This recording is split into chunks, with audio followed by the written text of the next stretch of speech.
Hello hello hello good evening students. তো আজকে হচ্ছে আমাদের চতুর্থ নম্বর দিন। আমরা চলে এসেছি মাধ্যমিক এক্সপ্রেস ব্যাচ 2026-এ তোমাদের মধ্যে লাইফ সায়েন্স ক্লাস নিতে। তো আজকে আমাদের লেকচার নাম্বার 1, নতুন চ্যাপ্টার শুরু হতে যাচ্ছে যার নাম জনন। তো এখানে আমরা মানুষের জনন পড়বো না, আমরা উদ্ভিদ আর যে ছোট ছোট জীব আছে তাদের জননই পড়ব। বলতে গেলে যৌন জননও পড়বো না, আমরা শুধুমাত্র অযৌন জনন পড়বো, কারণ আমাদের চ্যাপ্টার অযৌন জনন নিয়েই আছে। তো এর আগে জীবনের প্রবাহ মাত্রা যে ইউনিটটা, ইউনিট 2, তার ফার্স্ট চ্যাপ্টার আমরা কমপ্লিট করেছি, যেটা ছিল কোষ বিভাজন আর কোষচক্র। তার সেকেন্ড চ্যাপ্টার জনন, সেটা আমরা স্টার্ট করব। এটা হচ্ছে চ্যাপ্টার 2। তো ফার্স্ট আমরা বুঝবো জনন কি, জনন শব্দের মানে কি। তো জনন মানেই হচ্ছে কি, এক কথায় বলতে গেলে বংশ বিস্তার। বংশ বিস্তার, জনন মানেই বংশ বিস্তার। তো এই জনন কি আমাদের বেঁচে থাকার জন্য, আমাদের শরীরের জন্য কি একদম অনস্বীকার্য? মানে জনন না করলে কি আমরা বেঁচে থাকতে পারবো না? জীবন ধারণের জন্য কি জনন খুবই দরকারি? না, জীবন ধারণের জন্য জনন ইম্পর্টেন্ট নয়। যেমন ভাবে আমাদের জীবন ধারণের জন্য ইম্পর্টেন্ট পুষ্টি, শ্বসন, রেচন, জনন তেমন কোনো ভূমিকা রাখে না জীবন ধারণের জন্য। কিন্তু জননের তাহলে আমরা পড়ছি কেন, আর জননই বা কেন করি আমরা? প্রত্যেকটা জীব, উদ্ভিদ কেন কেন জনন করে তারা? কারণ জনন না করলে তাদের যে পরবর্তী প্রজন্ম, মানে তাদের যে বংশগতির ধারা বা জীব জগতের ভারসাম্য রক্ষা, সেটা তো থাকবে না। তো এই জীবজগতের ভারসাম্য রক্ষার জন্য, বংশগতির ধারা অব্যাহত রাখার জন্যই জননের দরকার। তো জনন কি করে? জনন কোনো, দেখো, জীবন ধারণের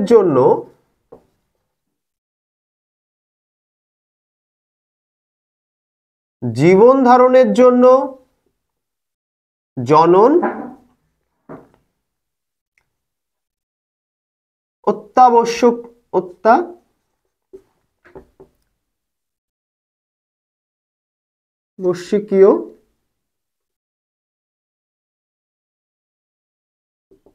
নয়। জনন তাহলে জননের দরকার কি? জীবজগতের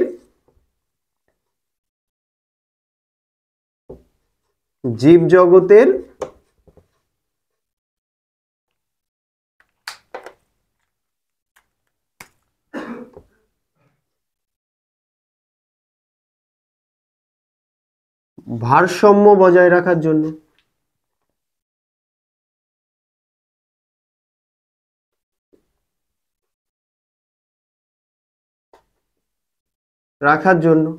আর কি?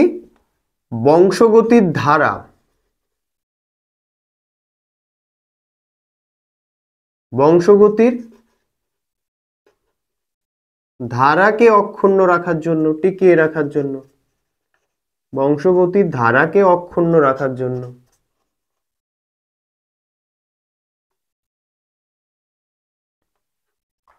বোঝা গেছে?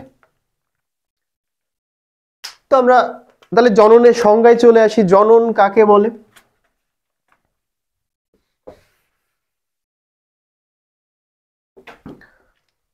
জনন কাকে বলে? জননের সংজ্ঞা আসলে আমরা কি বলবো, যে জনন কাকে বলে? আমরা লিখতে পারি যে যে জৈবিক প্রক্রিয়ায়, যে জৈবিক প্রক্রিয়ায়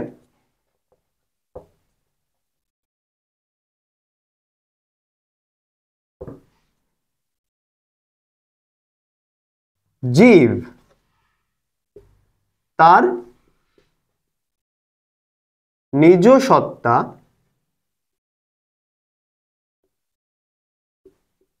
সত্তা বা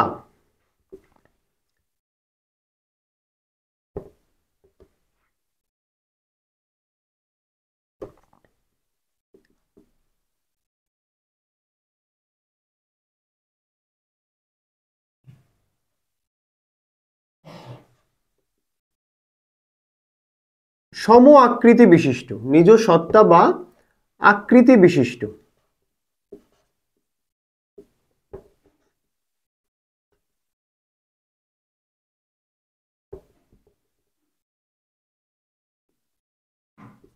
অপত্য জীব সৃষ্টি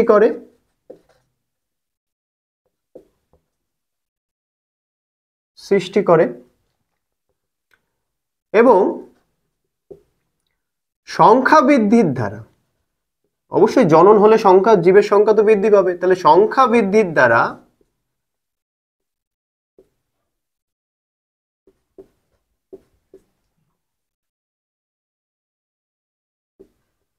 বংশগতির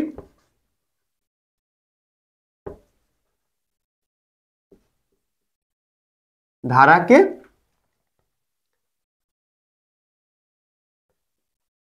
অক্ষুণ্ণ রাখে, তাকে জনন বলে।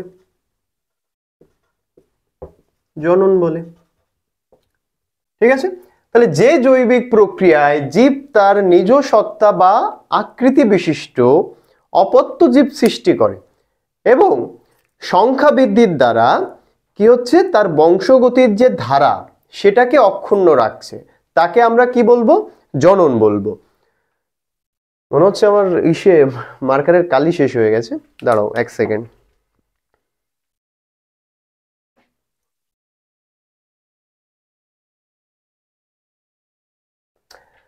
সরি, চলো তাহলে আমরা কি দেখলাম, যে জৈবিক প্রক্রিয়ায় জীব তার নিজ সত্তা বা আকৃতি বিশিষ্ট অপত্য জীব সৃষ্টি করে এবং সংখ্যা বৃদ্ধির দ্বারা বংশগতির ধারাকে অক্ষুণ্ণ রাখে, তাকে জনন বলে।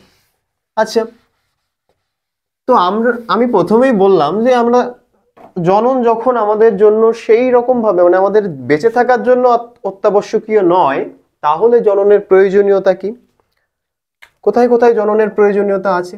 তাহলে জননের প্রয়োজনীয়তা এবার আমরা দেখব।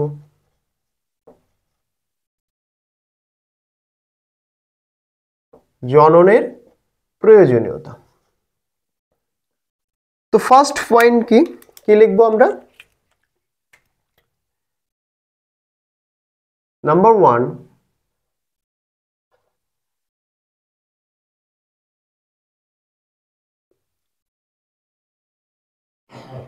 অস্তিত্ব বজায় রাখা।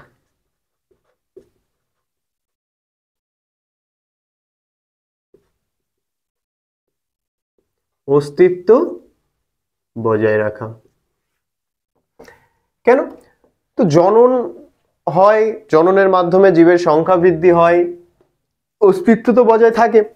আমি যদি সামনে, মনে করো আমি এর পরে বিয়ে করলাম না, তাহলে আমার যে বংশধারা এখানেই থেমে যাবে। তাহলে জনন করলে কি, যদি বিয়ে করতাম তাহলে কি হতো, এর পরের জেনারেশনটাও আসতো, অস্তিত্ব বজায় থাকতো, তাই না? সেকেন্ড কি, সংখ্যা বৃদ্ধি।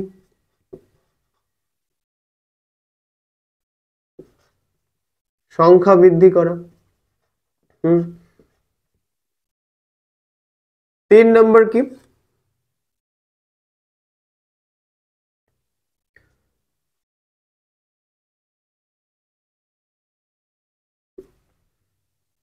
জীব জগতের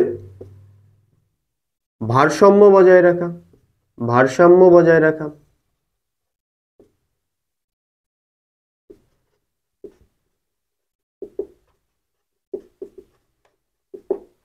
জীব জগতের ভারসাম্য বজায় রাখা। দেখো, জীব জগতের ভারসাম্য কিভাবে বজায় রাখবে? মনে করো যে আমাদের জীবন, মনে করার দরকার নেই, আমরা যে জন্মগ্রহণ করেছি, তো আমাদের জন্মের পরে তো আমাদের মৃত্যু অবধারিত, মৃত্যু তো হবেই। তাহলে যদি নতুন কোনো জীবের আবির্ভাব না হয়, মানে আমার থেকে আবার যদি বংশবিস্তার না হয়, সংখ্যা বৃদ্ধি না হয়, তাহলে তারা মানে আমরা মারা যাওয়ার পরে তো জীবের সংখ্যা হ্রাস পেয়ে যাবে। মানে কি, মনে করো বাঘ হরিণ খেয়ে বেঁচে থাকে, এখন হরিণ যদি জনন করা ছেড়ে দেয়, তাহলে হরিণ যখন বয়স হয়ে মারা যাবে, তো বাঘ তো হরিণ খেতেই থাকবে। তাহলে কি হবে, হরিণের সংখ্যা থাকবে না, এবার বাঘের খাদ্য হচ্ছে হরিণ, তাহলে বাঘ ও হরিণ যদি না পায়, তাহলে বাঘও বিলুপ্ত হয়ে যাবে, তাই কিনা? তো এইভাবে যে একে অন্যের প্রতি যে নির্ভরশীলতা, যে যাকে খেয়ে বেঁচে থাকে, সেটা পরস্পর বিলুপ্ত হতে থাকবে। আলটিমেটলি জীব জগতের ভারসাম্যই নষ্ট হবে। আরেকটা কি লিখতে পারি আমরা, ধারাবাহিকতা। ধারাবাহিকতা বজায় রাখা, মানে বংশগতির ধারাকে টিকিয়ে রাখা। ব্যাস, এই চারটে লিখে দেবে যদি আসে। জননের প্রয়োজনীয়তা কি? অস্তিত্ব বজায় রাখা, সংখ্যা বৃদ্ধি করা, জীবজগতের ভারসাম্য বজায় রাখা, ধারাবাহিকতা বজায় রাখা। জীবজগতের ভারসাম্য রক্ষা করাও লিখতে পারো।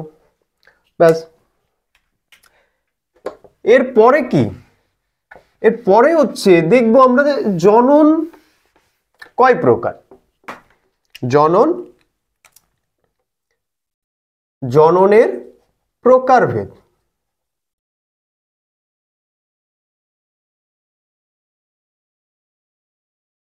জনন কয় প্রকার? তো জনন হচ্ছে দেখো দুই প্রকার। একটা হচ্ছে যৌন জনন, আরেকটা কি অযৌন জনন।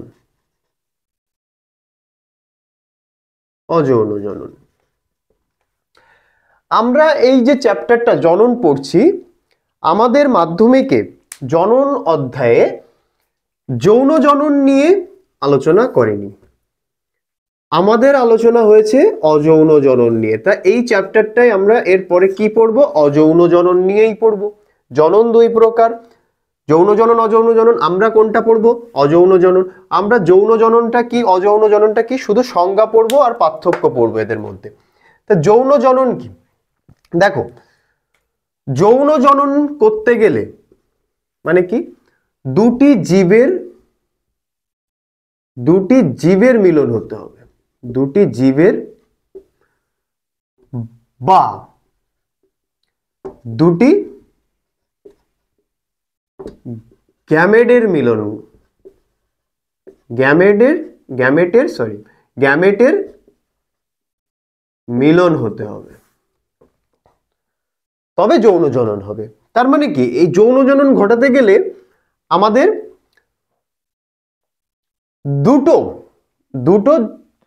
মানে জনিত্রী দেহের প্রয়োজন হয়, দুটো জনিত্রী জীব বলো, জনিত্রী দেহ বলো, তাদের প্রয়োজন হবে। আর কি মানে কি, দুটো গ্যামেটের প্রয়োজন হবে। একটা হবে পুং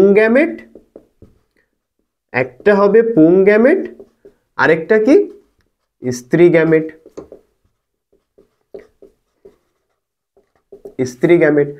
আর অযৌন জননে কি, এদের ক্ষেত্রে কোনো গ্যামেটেরই দরকার হয় না, কোনো গ্যামেট গঠিত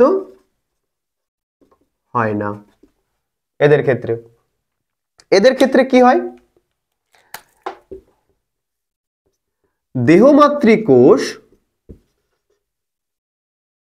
মাতৃকোষ সরাসরি বিভাজিত হয়। আরে জ্বালা,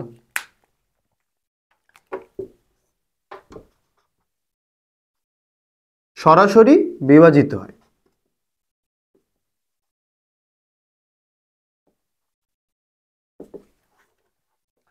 বুঝেছো?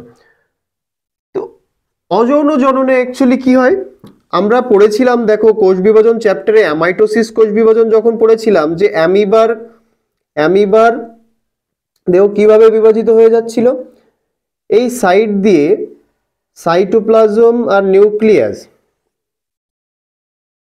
কোষের সাইটোপ্লাজম নিউক্লিয়াস মানে ওরা তো এক কোষী, অ্যামিবা তো এক কোষী, তো ওদের দেহটাই এরকম দুই সাইড থেকে সংকুচিত হয়ে নিউক্লিয়াসও সাইড থেকে সংকুচিত হয়ে কি হচ্ছিল, দুটো ভাগে ভাগ হয়ে যাচ্ছিল,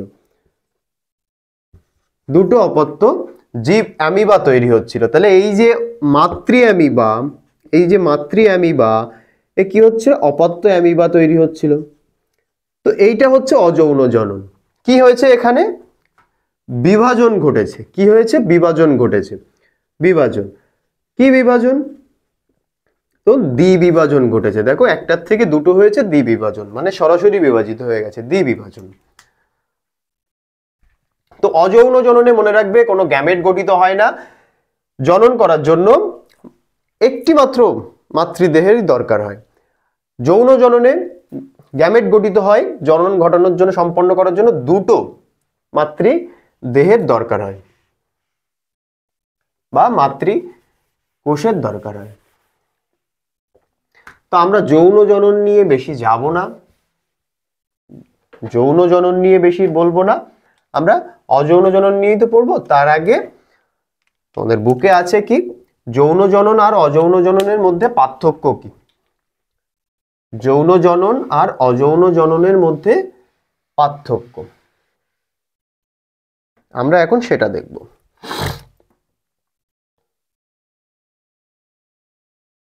অযৌন জনন ও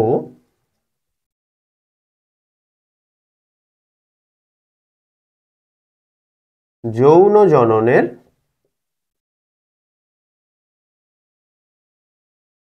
পার্থক্য। দেখো পার্থক্যের জন্য আমরা কি লিখব, আমরা চারটে পয়েন্ট লিখে নেব। একটা কি, যে জনিত্রী জীবের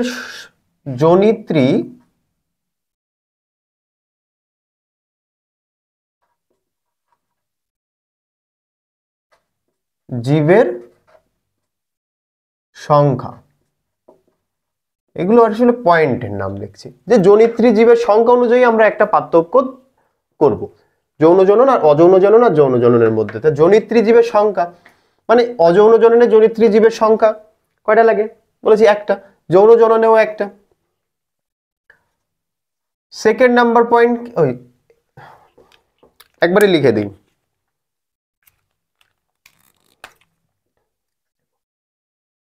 হচ্ছে অযৌন জনন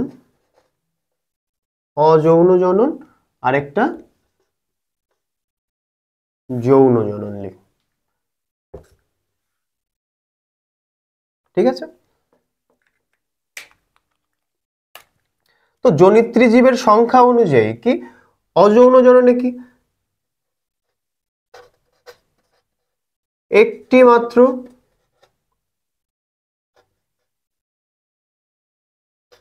জনিত্রী জীবের দরকার হয়,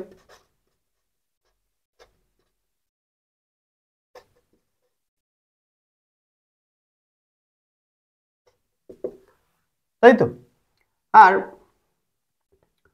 যৌন জননে কি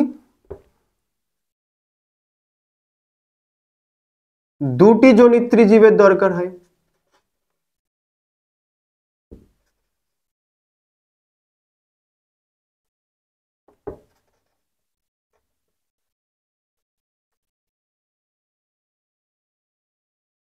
তাই তো। সেকেন্ড কি, গ্যামেট গঠন, তাহলে অযৌন জননে কি গ্যামেট গঠিত হয়, না, এদের গ্যামেট গঠিত হয় না, মানে অযৌন জনন যাদের হয়, অযৌন জননে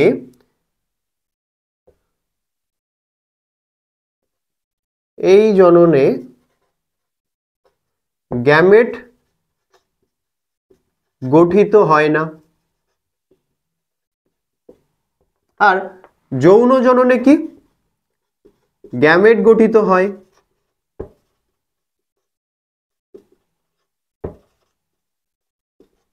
একটা কি পুং গ্যামেট, আরেকটা স্ত্রী গ্যামেট, তাই তো?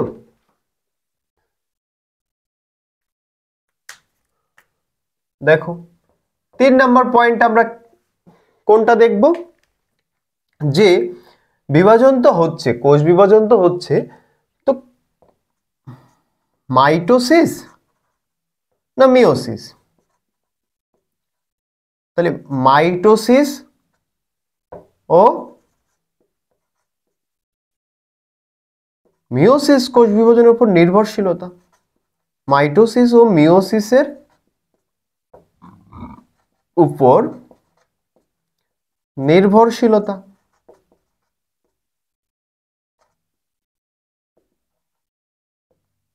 তাই তো?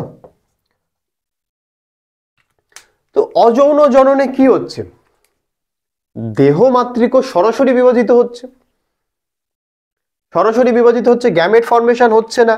তা গ্যামেট বানাই কে? মিওসিস, রাজ বিভাজন হয়ে 2n থেকে nn, তো গ্যামেট বানাই কে? মিওসিস। তাহলে অযৌন জননে গ্যামেট ফর্মেশন, গ্যামেট গঠিত হয় না, তাহলে এখানে মিওসিস তো হবেই না। তাহলে কি হবে, কি দেখা যাবে? মাইটোসিস কোষ বিভাজন দেখা যাবে। আর একটা দেখা যাচ্ছে ওই যে অ্যামিবার দ্বিবিভাজন হয়েছিল কোথায়? অ্যামাইটোসিস। তাহলে আমরা লিখতে পারি অ্যামাইটোসিস, অ্যামাইটোসিস ও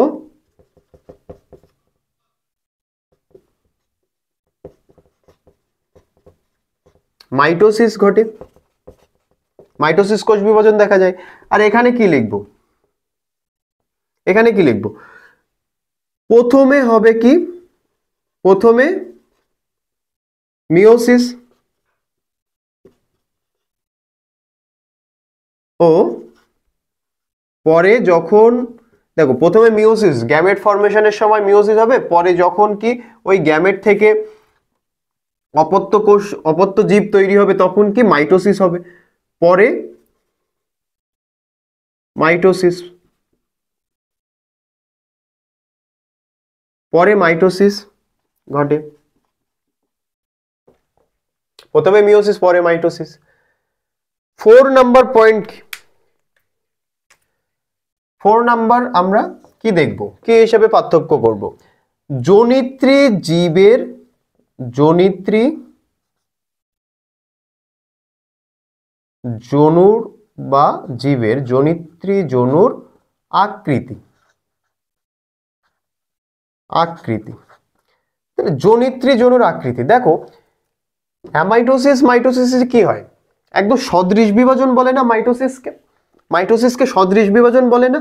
তার মানে কি, আমার যে দেহমাতৃক কোষ সেটা সমানভাবে বিভাজিত হয়ে যদি দুটো অপত্য জীব গঠিত হয়, তখন কি হবে, তখন কি হবে, এর যে বৈশিষ্ট্য, চারিত্রিক বৈশিষ্ট্য বলো, জিনগত বৈশিষ্ট্য বলো, এতেও যা এতেও তাই সমান হবে না, একদম হুবহু একই রকম হবে। তো হুবহু একই রকম হয়, এই জন্য জনিত্রী জনুর আকৃতি অযৌন জননে একদম অপত্য যে জীব তৈরি হবে সেটা একদম জনিত্রী জীবের একদম স্বরূপ হবে। তার মানে কি,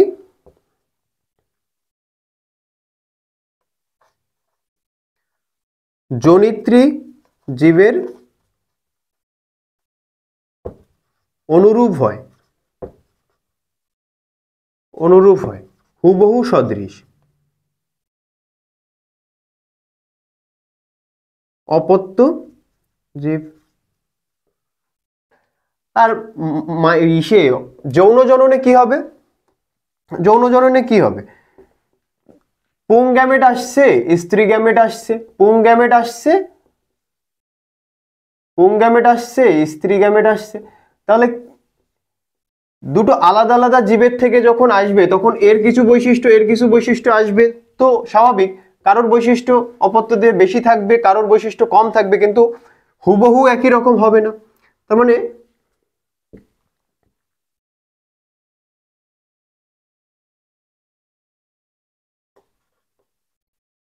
জনিত্রী জীবের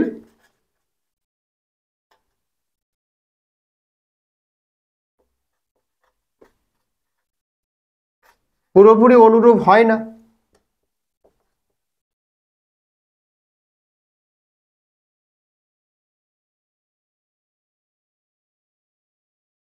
হয় না। ব্যাস, এই ছিল অযৌন জনন আর যৌন জননের পার্থক্য।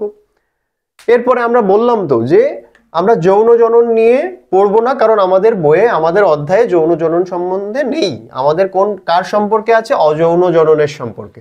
তো আমরা এবার অযৌন জনন পড়বো। মুছে দিলাম, কিন্তু তোমরা লিখতে চাইলে পজ করে লিখে নিতে পারো, লেখার দরকার নেই, বইয়ে সব হুবহু পেয়ে যাবে। কারণ আমি বরাবরই বুক ফলো করেই পড়াই। আমি যখন মাধ্যমিক দিয়েছিলাম তখন পুরোপুরি বুক বলতে গেলে মুখস্থ হয়ে গেছিল। ও, এটাও মুছে দিতে হবে। কি পড়বো আমরা এবার? অযৌন জনন।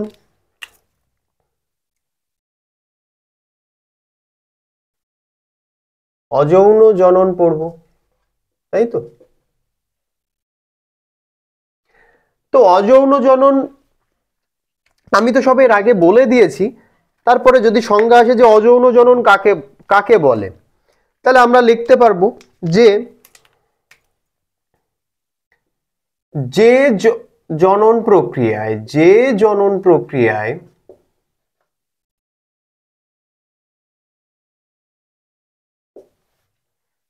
এখানে কি গ্যামেট গঠিত হয় না? তাহলে গ্যামেট গঠন ছাড়াই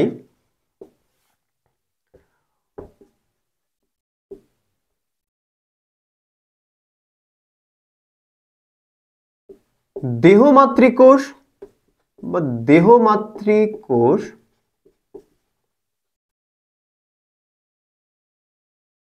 বা লেখো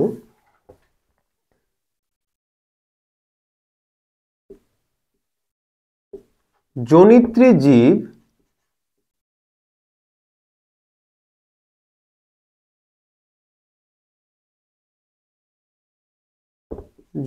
জীবের দেহকোষের বিভাজন, বা এটা জনিত্রী জীবের দেহকোষের বিভাজন, এটা প্রাণীদের ক্ষেত্রে বললাম, আর উদ্ভিদের ক্ষেত্রে কি হবে? রেণু উৎপাদন বা রেণু উৎপাদনের মাধ্যমে। এটা উদ্ভিদের জন্য, আর এটা এটা প্রাণীদের জন্য, এটা উদ্ভিদের জন্য। রেণু উৎপাদনের মাধ্যমে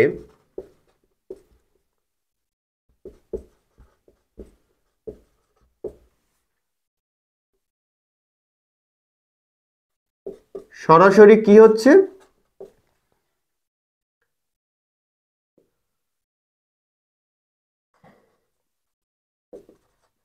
অপত্য জীব সৃষ্টি হচ্ছে, অপত্য জীব সৃষ্টি হয়।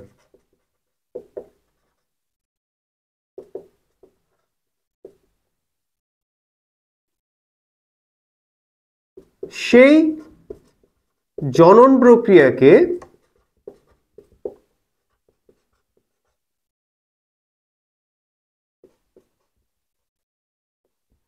আমরা কি বলবো?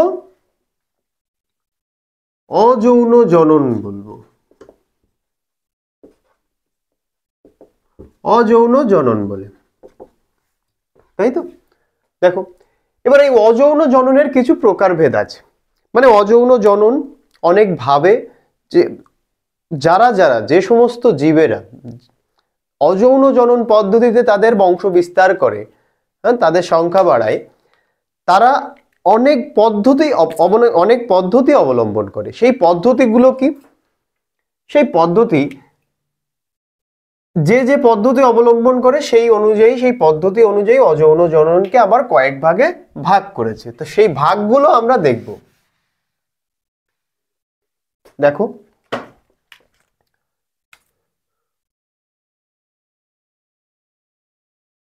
অযৌন জননের প্রকারভেদ। প্রকারভেদ ঠিক না,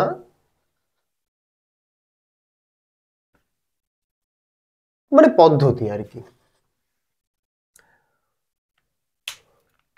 তো আমি লিখি, এক তো হতে পারে অযৌন জনন যদি কারোর বিভাজন ঘটে, সেটা হতে পারে দ্বিবিভাজন, সেটা হতে পারে দ্বিবিভাজন,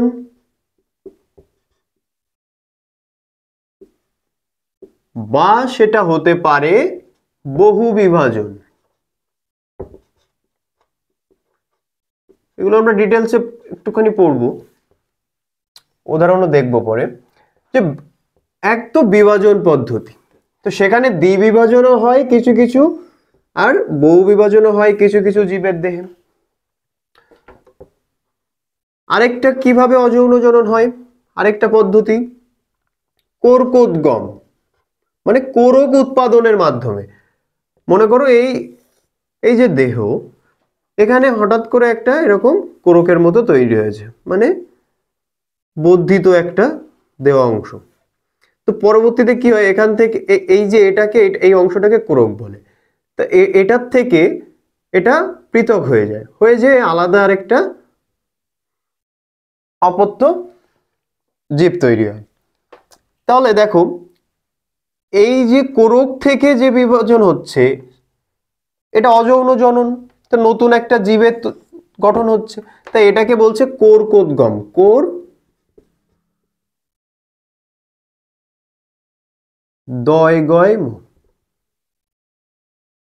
কোরকোদ্গম, বুঝেছো? কোরকোদ্গম। 3 নাম্বার পদ্ধতি, মনে করো, দেখো কোরকোদ্গমের পরে আসছে, দেখো খণ্ডীভবন হয়। খণ্ডীভবন, তার মানে খণ্ডীভবনটা আসলে কি হবে, মনে করো একটা জীব স্পাইরোগাইরা,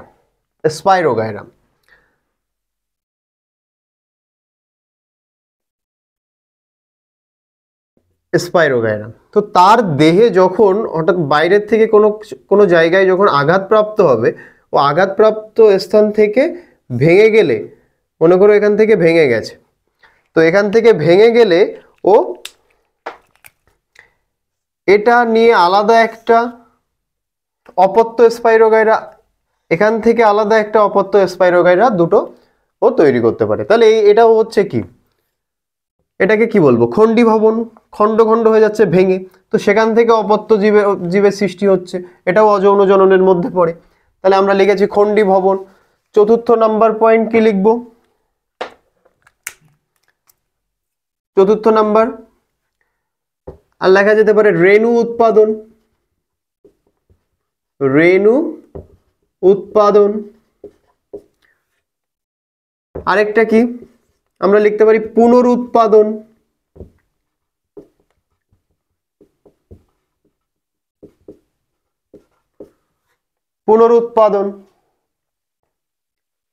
ঠিক আছে?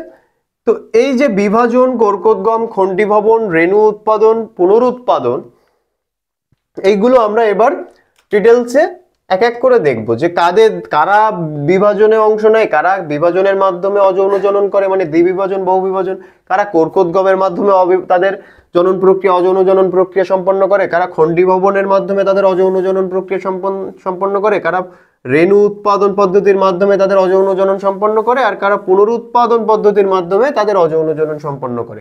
সেটা আমরা এবার একটু ডিটেলসে দেখব উদাহরণ সহ।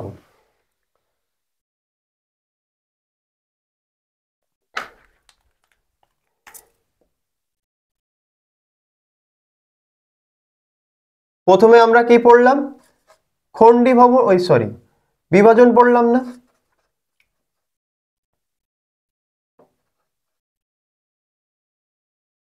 বিভাজন। তো এই বিভাজন ওখানে কি বললাম আমি? দুটো ভাবে হয়, একটা হচ্ছে দ্বিবিভাজন,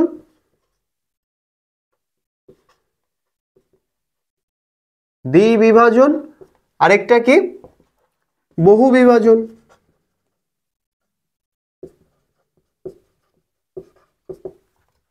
দ্বিবিভাজন দেখো, মনে করো যে একটা জীবদেহ দুটো ভাগে ভাগ হয়ে যাচ্ছে সরাসরি, তা আমরা এটাকে দ্বিবিভাজন বলতে পারি। মানে তাদের প্রত্যেকের ভেতরে একটা একটা করে নিউক্লিয়াস, যে দুটো অপত্য জীব তৈরি হচ্ছে তাদের ভেতরে, মানে এই একটা মনে করো জনিত্রী জীব, এ মনে করো এটা একটা অ্যামিবা। কি অ্যামিবা? তাহলে এই অ্যামিবা এখান থেকে বিভাজিত হয়ে কি হচ্ছে? দুটো অপত্য অ্যামিবা তৈরি করছে, এটা হচ্ছে দ্বিবিভাজন। তো দ্বিবিভাজন, অ্যামিবার দেহে দ্বিবিভাজন দেখা যায়। আর বহু বিভাজন দেখো, বহু বিভাজনে কি হয়? প্লাজমোডিয়াম। বহু বিভাজন কাদের দেহে দেখা যায়? প্লাজমোডিয়ামের দেহে। মনে করো এটা একটা প্লাজমোডিয়াম,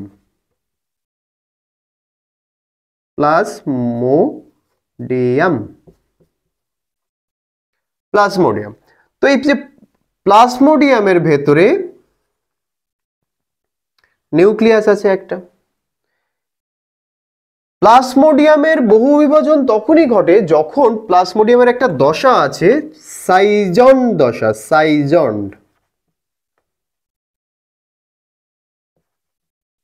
সাইজন্ড দশা। তো এই যে সাইজন্ড দশায় প্লাজমোডিয়ামের ভেতরে বহু বিভাজন ঘটে, নিউক্লিয়াসের বহু বিভাজন। তখন কি হয়? এই যে নিউক্লিয়াস, এ অনেকগুলো নিউক্লিয়াস একটা জনিত্রী দেহের ভেতরে এরকম অনেকগুলো নিউক্লিয়াসের বহু বিভাজন ঘটে। মানে নিউক্লিয়াস বারবার বিভাজিত হয়। কোন দশায়? সাইজন্ড দশায়। সরি। এই সময় নিউক্লিয়াস বিভাজিত হয়ে কি মেরোজয়েড গঠন করে। মেরোজয়েড মনে রাখবে, মেরোজয়েডের ফরমেশন ঘটে, একটু লম্বা লম্বা দেখতে, মেরোজয়েডের ফরমেশন ঘটে। তো এই মেরোজয়েড এখান থেকে আস্তে আস্তে কি হয়? মেরোজয়েডের এখান থেকে এভাবে বেরিয়ে যায়। এই যে প্রক্রিয়া, এটা কোথায় ঘটছে? সাইজন্ড দশায়। তাই এই প্রক্রিয়াকে আমরা কি বলছি? সাইজোগনি বলছি। কি বলছি? সাইজোগনি। এই প্রক্রিয়াটিকে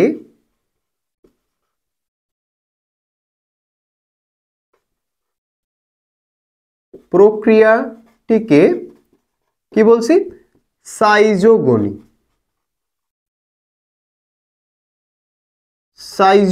বলছি, সাইজোগনি। তাহলে আমরা লিখতে পারি যে বিভাজনে দ্বিবিভাজন আর বহু বিভাজন ঘটে। দ্বিবিভাজন কাদের দেহে ঘটে? আমরা উদাহরণ লিখব। এখান থেকে দেখো, এখান থেকে শুধু এটাই আসে যে দ্বিবিভাজন কাদের দেহে দেখা যায়, বহু বিভাজন কাদের দেহে দেখতে পাওয়া যায়, পুনরুৎপাদন কাদের দেহে হয়, রেণু উৎপাদনের মাধ্যমে কারা অযৌন জনন সম্পন্ন করে, উদাহরণ দাও। তারপরে কি খণ্ডীভবনের মাধ্যমে কারা অযৌন জনন সম্পন্ন করে, উদাহরণ দাও। কারা কর্কোদ্গম গঠনের মাধ্যমে। তো এই উদাহরণগুলো মনে রাখতে হবে, মুখস্থ করা ছাড়া তো কোনো উপায় নেই, মুখস্থ করতে হবে নাম যেহেতু এগুলো। তো দ্বিবিভাজন কাদের দেহে দেখা যায়, মানে কারা দ্বিবিভাজন পদ্ধতিতে তাদের জনন প্রক্রিয়া সম্পন্ন করে? Amoeba, euglena, euglena. ব্যাস মনে রাখবে। বহু বিভাজন, এটার একটা শর্ট নোট বানিয়ে নেবে তোমরা পারলে। বহু বিভাজন প্লাজমোডিয়াম, ব্যাস একটাই মনে রাখবে, প্লাজমোডিয়াম। প্লাজমোডিয়াম বহু বিভাজন সম্পন্ন করে। ব্যাস এইটুকুই ছিল। এরপরে সেকেন্ড পয়েন্টটা কি আসছে? সেকেন্ড পদ্ধতিটা কি আসছে? কি ছিল মনে করো? কোরকোদ্গম, তাই তো?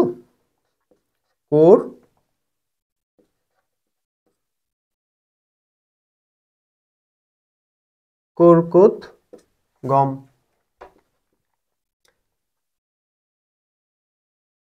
এই কোরকোদ্গম একটা ঘটে ইস্টের দেহে, আরেকটা হাইড্রার দেহে। দেখো, ইস্ট এই যেটা দেখিয়েছিলাম, এই তো এরকম কোরক সৃষ্টি হয় ইস্টের দেহে, এরকম কোরক সৃষ্টি হয়। সেই কোরক আস্তে আস্তে এই যে মেইন যে মাতৃদেহ সেখান থেকে ও আলাদা হয়ে যায়, সেখান থেকে ও আলাদা হয়ে যায়। আলাদা হয়ে যেয়ে কি নতুন একটা অপত্য ইস্টের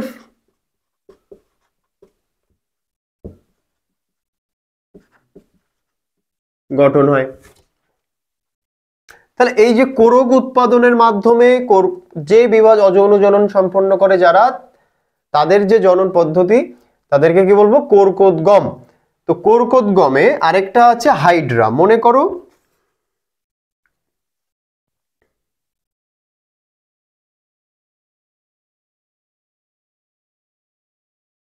এটা হাইড্রা। তো হাইড্রারও এরকম যে মেন যে বডি, সেই মাতৃদেহ থেকে এরকম কোরকের সৃষ্টি হয়। এটা মনে করো একটা আলাদা কোরক। এই যে কোরকটা এ আলাদা বেরিয়ে আবার একটা হাইড্রার ফরমেশন করবে। এ আলাদা এখান থেকে এটা বিভাজিত হয়ে কি নতুন একটা অপত্য হাইড্রা তৈরি করবে। তো কোরকোদ্গম কাদের দেহে হয়? এক হচ্ছে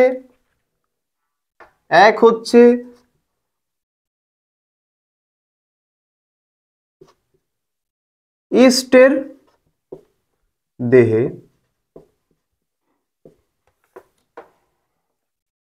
কিন্তু এক কোষী ইস্ট। দুই হাইড্রা,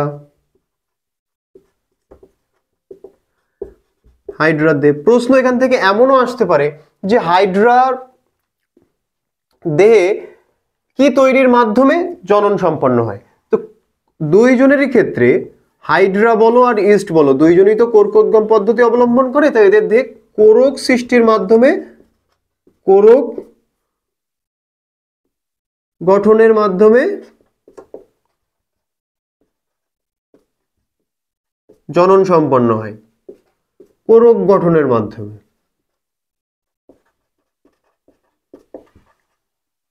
জনন সম্পন্ন হয়। বোঝা গেছে? এরপরে কি কি লিখেছিলাম আমরা? মুছে দিলাম কিন্তু। দেখো, খন্ডি ভবন, তাই তো? 3 নাম্বার খন্ডি ভবন। এটাও বললাম একটু আগে, খন্ডি ভবন। খন্ডি ভবনে দেখো কাদের দেহে? একটাই মনে রাখবে, স্পাইরোগাইরা।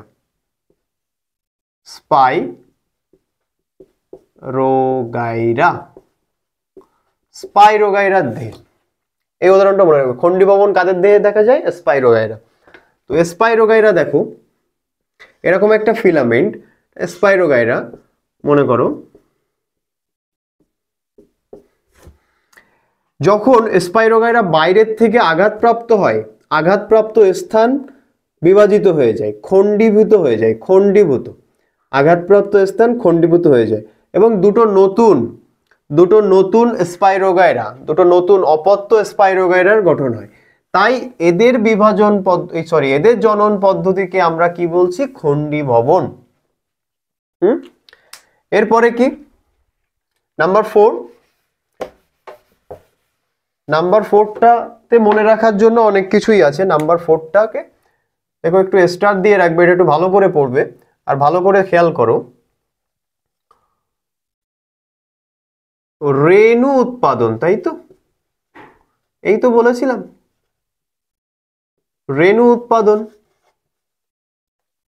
তো রেণু উৎপাদন পড়তে গেলে কাদের দেহে দেখা যায় তার আগে বুঝতে হবে যে রেণু কয় প্রকার। রেণু কয় প্রকারে? দেখো, রেণু হচ্ছে 2 প্রকারের। আমরা পড়ছি রেণু 2 প্রকার। একটা হয় চলরেণু, মানে যে রেণু চলতে পারে, চলতে পারে। আরেকটা হয় অচল রেণু। অচল রেণু, যে রেণু চলতে পারে না। তো চলরেণুকে আরেকটা নাম আছে চলরেণু বা জু স্পোর। কি? জু স্পোর, জু স্পোর। আর অচল রেণুর নাম আরেকটা আছে অ্যাপ্লানোস্পোর। অ্যাপ্লানোস্পোর। যত বড় ক্লাসে উঠবে আর যদি এনসিইআরটি ফলো করো তাহলে সেখানে অচল রেণু চল রেণু তোমরা পাবে না, তোমরা জুস্পোর অ্যাপ্লানোস্পোর পাবে। জুস্পোর মানে হচ্ছে চল রেণু আর যে রেণু মুভমেন্ট হয়, আর অ্যাপ্লানোস্পোর মানে অচল রেণু যার মুভমেন্ট হয় না। তো চল রেণু আর অচল রেণু। এবার দেখো রেণু উৎপাদনের এই পদ্ধতিতে কারা জনন সম্পন্ন করে? এক তো প্রধানত ছত্রাক আছে, তারপরে কারা আছে? মশ আছে, আর একটা ফার্ন আছে। এই 3 ধরনের জীব রেণু উৎপাদনের মাধ্যমে তাদের জনন প্রক্রিয়া সম্পন্ন করে। তো ছত্রাক, মশ আর ফার্ন। ছত্রাকের মধ্যে আবার কি কি আছে মনে রাখবে। ছত্রাকের মধ্যে কি কি আছে আমি একটু ভালো করে লিখি তাহলে বোঝাতে সুবিধা হবে। এখানে দেখো, একটা হচ্ছে ছত্রাক, একটা হচ্ছে মশ, আর একটা হচ্ছে ফার্ন।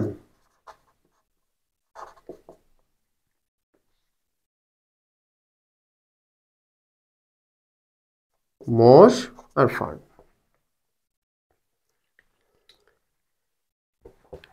এই যে মশ আর ফার্ন, এরা দুটো হচ্ছে রেণুস্থলী। এদের রেণুস্থলী থাকে, রেণুস্থলী বা রেণুথলি বলতে পারো। এদের রেণুস্থলী থাকে, তার ভেতরে কি থাকে?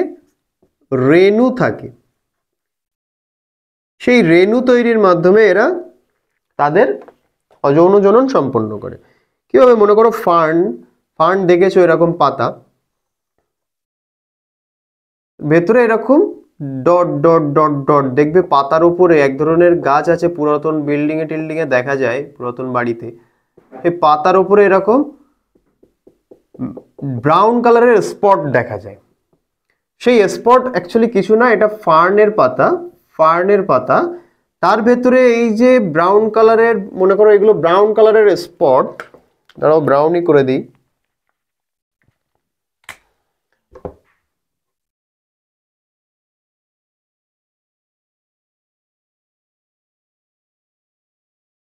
ব্রাউন কালারের যে স্পট, এগুলোকে রেণুস্থলী বলে। কি বলে? রেণুস্থলী। এই যে রেণুস্থলী, এই রেণুস্থলী গুচ্ছকে সব কি বলে? সোরাস বলে। সোরাস। রেণুস্থলী গুচ্ছকে কি বলে? সোরাস। কি নাম? সোরাস। সোরাস। এই সোরাস থেকে রেণু বেরোয় পরবর্তীতে, তখন সেখান থেকে নতুন ফার্নের আবির্ভাব ঘটে। মশেরও সেই সেম। তাহলে এই দুটো হয়ে গেল, মশ আর ফার্ন। মনে রাখবে রেণু উৎপাদনের মাধ্যমে মশ ফার্ন জনন সম্পন্ন করে। ফার্নের যে রেণুস্থলী থাকে সেই রেণুস্থলী গুচ্ছকে কি বলে? সোরাস বলে। শর্ট কোশ্চেন, সোরাস মনে রাখবে, সোরাস বলে আসতে পারে। তারপরে কি? ছত্রাক, তাই তো? এই ছত্রাকের ভেতরে অনেকগুলো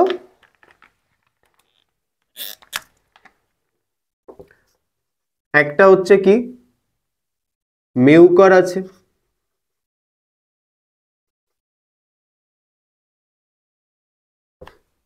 মিউকর আছে,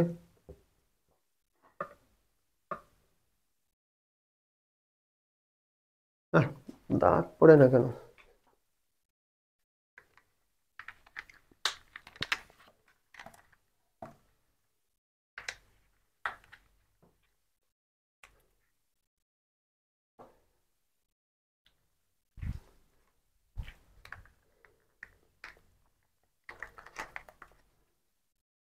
আর কি আছে?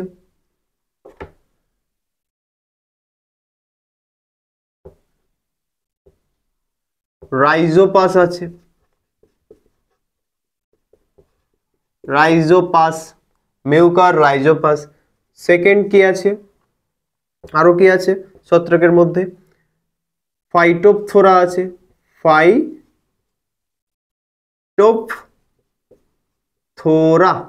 ফাইটোপথোরা। আরেকটা আছে পেনিসিলিয়াম, ছত্রাক কিন্তু, সিলিয়াম। তাহলে এই যে কটা আমি এখানে লিখলাম, মিউকর, রাইজোপাস, ফাইটোপথোরা আর পেনিসিলিয়াম, এরা সবাই কি? ছত্রাক। তো এই নামগুলো মনে রাখতে হবে। রেণু উৎপাদনের মাধ্যমে অযৌন জনন সম্পন্ন করে কারা? মিউকর, রাইজোপাস, ফাইটোপথোরা, পেনিসিলিয়াম নামক ছত্রাক, মশ, ফার্ন। ঠিক আছে? এর ভেতরে দেখো এরা কিভাবে, এরা কি করে? স্পোরেঞ্জিও রেণু তৈরি করে।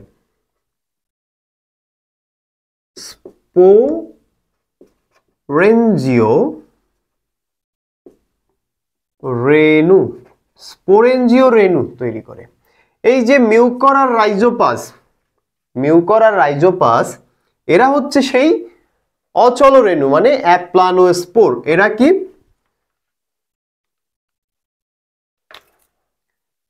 এই যে স্পোরেঞ্জিও রেণু কি? অ্যাপ্লানোস্পোর।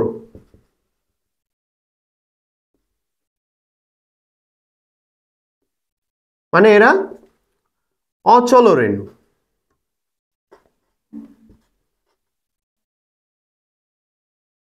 বোঝা গেছে? মনে রাখবে যে মিউকর, রাইজোপাস, অ্যাপ্লানোস্পোর, এই যে স্পোরেঞ্জিও রেণু, অ্যাপ্লানোস্পোর বা অচল রেণু।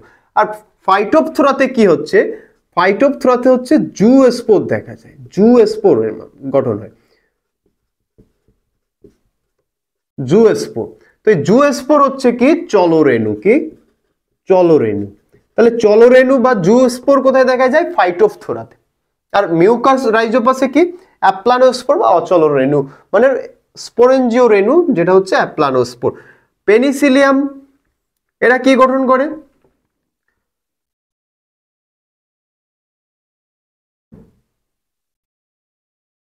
কনিডিয়া গঠন করে। কি গঠন করে? কনিডিয়া। এরা কনিডিয়া গঠন করে। তাহলে পেনিসিলিয়াম কি গঠনের মাধ্যমে অযৌন জনন করে? দেখো রেণু তো, রেণু উৎপাদন তো, কনিডিয়া রেণু তৈরি করে। ঠিক আছে? কনিডিয়া রেণু। তাহলে মনে রাখবে এটা একটু বেশি আছে। উদাহরণ মনে রাখার মতো আছে, দেখো ছত্রাক, মশ, ফার্ন। ছত্রাকের ভেতরে কি কি পড়ছে রেণু উৎপাদনে?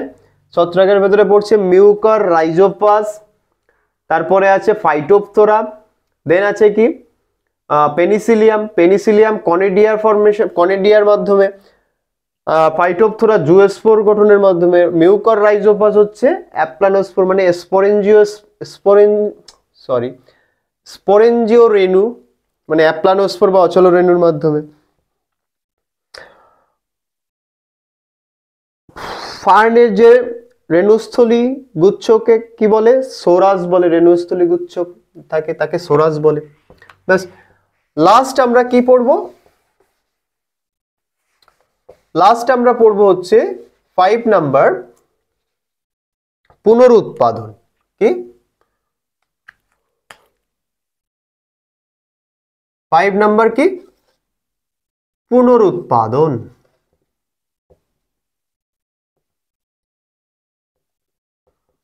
পুনরুৎপাদন, তো পুনরুৎপাদন আসলে কি?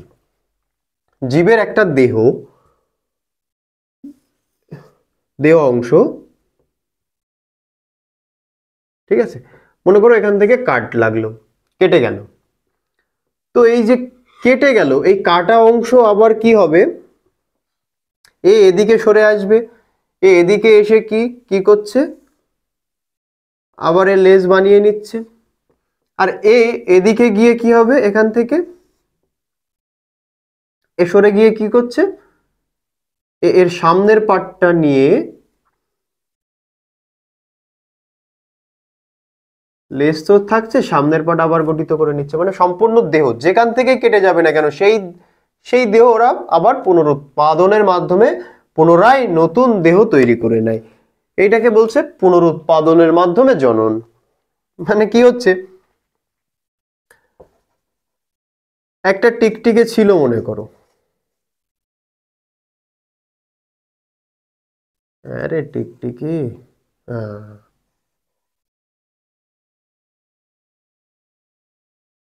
তাই তো। তো এই যে টিকটিকিটা,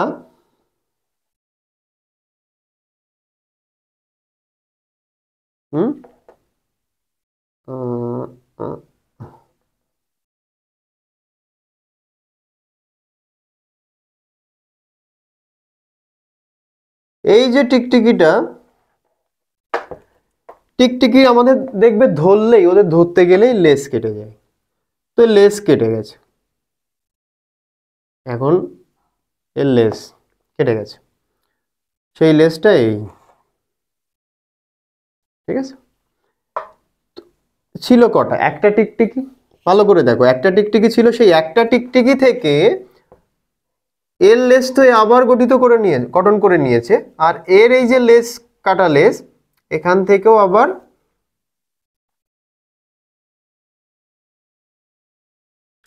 নতুন টিকটিকি হয় না। টিকটিকির কাটা লেজ তো মরে যায়, বাট টিকটিকির লেজ কেটে গেলে সেই দেহ থেকে আবার নতুন লেজ তৈরি হয়। এটা এক ধরনের পুনরুৎপাদন। বাট যে প্ল্যানেরিয়া, মনে করো এটা হচ্ছে একটা প্ল্যানেরিয়া, এই প্ল্যানেরিয়া তুমি যেখান থেকেই কাট করে দাও না কেন, ও এইটুকু টুকরোও যদি থাকে, সেখান থেকে পুনরায় আবার নতুন প্ল্যানেরিয়া গঠন করে নেয়।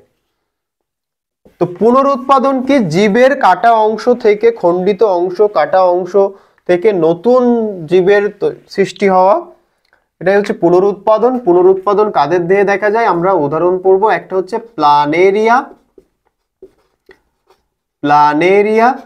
হাইড্রার দেহেও মাঝে মধ্যে পুনরুৎপাদন দেখা যায়। হাইড্রার দেহে মূলত আমরা কি দেখব? কর্কটগম। তবে কখনো কখনো হাইড্রার দেহেও পুনরুৎপাদন হয়। কি কেঁচোর দেহেও পুনরুৎপাদন হয়, কেঁচো, ঠিক আছে। ব্যাস, তাহলে আমরা পড়লাম অযৌন জননের বিভিন্ন পদ্ধতি পড়লাম। কি? বিভাজন, সেখানে দ্বিবিভাজন, বহু বিভাজন। সেকেন্ড কি পড়লাম? সেকেন্ড কি পড়লাম? কর্কটগম। সেখানে আমরা দেখেছি হাইড্রার ইস্টের কিভাবে বিভাজন হয়েছে, কোরক তৈরির মাধ্যমে। থার্ড পড়লাম আমরা খণ্ডী ভবন। সেখানে দেখলাম যে কিভাবে স্পাইরোগাইরা তার দেহ খণ্ডিত হয়ে যাওয়ার পরে আবার নতুন দুটো স্পাইরোগাইরা তৈরি করছে, খণ্ডী ভবন। তারপরে রেণু উৎপাদনে পড়লাম যে ছত্রাক, মশ, ফার্ন, এদের দেহে রেণু উৎপাদন হয়। ছত্রাকের ভেতরে মিউকার রাইজোপাস, আর আছে ফাইটোপথোরা, আর আছে পেনিসিলিয়াম, তাই তো। সেখানে আমরা রেণু উৎপাদনে আমরা রেণু পড়লাম, যে চলরেণু, অচলরেণু। চলরেণুকে জুওস্পোর বলে, অচলরেণুকে অ্যাপ্লানোস্পোর বলে। পুনরুৎপাদনের লাস্টে এসে পুনরুৎপাদনে দেখলাম কি, কোনো কাটা অংশ, জীবের কোনো দেহ কেটে যাচ্ছে, মাঝখান দিয়ে বিভক্ত হয়ে যাচ্ছে, সেখান থেকে নতুন জীবের আবির্ভাব ঘটছে। তাহলে সম্পূর্ণ নতুন দেহ গঠিত হয়ে যাচ্ছে। সে কাদের দেহ হয়? প্ল্যানেরিয়া, হাইড্রা, কেঁচো। হাইড্রার মূলত আমরা কিসে পড়েছি? কর্কটগমে পড়েছি। কর্কটগমে প্রধানত। বাট আমরা এখানে কখনো কখনো হাইড্রার পুনরুৎপাদনও দেখি। প্ল্যানেরিয়া আছে, কেঁচো আছে। এখানে আমাদের অযৌন জনন এখানে শেষ হয়ে যাচ্ছে। এই চ্যাপ্টারের আরেকটা টপিক আছে যেটা হচ্ছে অঙ্গজ বংশবিস্তার, সেটাও অযৌন জননের মধ্যেই পড়ে। সেটা হচ্ছে স্পেশালি উদ্ভিদদের জন্য আর কি। অঙ্গজ বংশবিস্তার, তো আমরা ওটা হচ্ছে নেক্সট, এই চ্যাপ্টারটাকে দুটো ক্লাসে স্প্লিট করছি। একটা লেকচার 1 আজকে এখানেই রাখছি, আর লেকচার 2-তে আমরা অঙ্গজ বংশবিস্তার যেটা উদ্ভিদ নিয়ে খুব ভালোভাবে, সেখানে আমরা গ্রাফটিং, স্টক সিমেন্টমেন্ট পড়বো আমরা। তো আজকের মতো এই পর্যন্তই থাকুক। যাওয়ার আগে কিছু বলতে চাই ভালোবেসে, সেটা কি?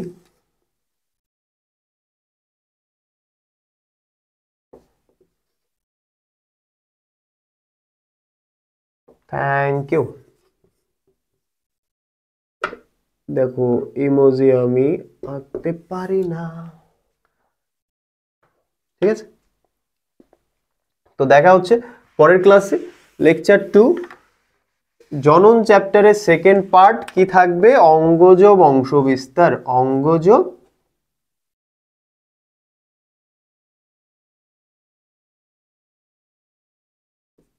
বংশবিস্তার। টাটা, বাই বাই, যাও যাও, ক্লাস শেষ, টাইম ওয়েস্ট করো না, পড়ো।